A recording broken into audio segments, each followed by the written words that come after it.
The natural high of intoxicating foods. This week, we're looking at some very different foods that share a common, but unusual, trait. Have you ever been in search of, shall we say, a natural high? Are you looking for some extra excitement in your grilled fish dinner? Want more out of your spice rack? This week, we're looking at some very different foods that share a common trait. These intoxicating foods can make you hear voices, see shadows, and sometimes act downright crazy. Some have a long history of ingestion by humans for their hallucinogenic properties, while others were discovered accidentally in recent years. At first glance, it's not hard to see why chili peppers are one of our intoxicating foods. Aficionados scarf up even the hottest chilies, regardless of the painful side effects. But truly hot chilies can also have mildly hallucinogenic effects. The Mayans used them as stimulants in ancient Mexico, and humans have enjoyed their titillating effects for over 8,000 years. Modern-day chili eaters have reported seeing objects that aren't in the room and losing feeling in limbs,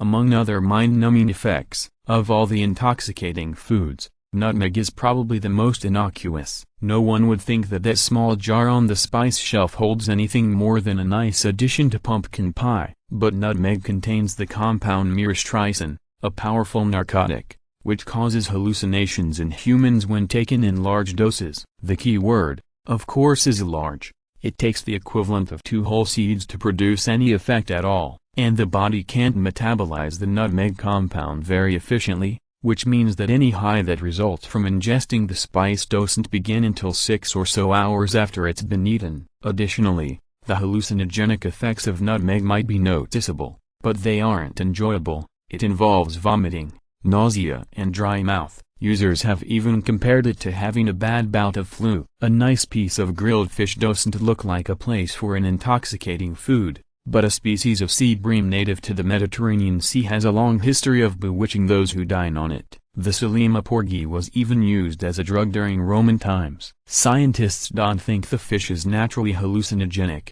but think the fish ingests a type of plankton or other microorganism that gives it hallucinogenic properties. Aficionados claim the head of the fish is the most potent part. The fish was in headlines recently after 2 separate cases in Europe when men fell sick within minutes of eating it. Both reported seeing visions, hearing things, and terrifying nightmares.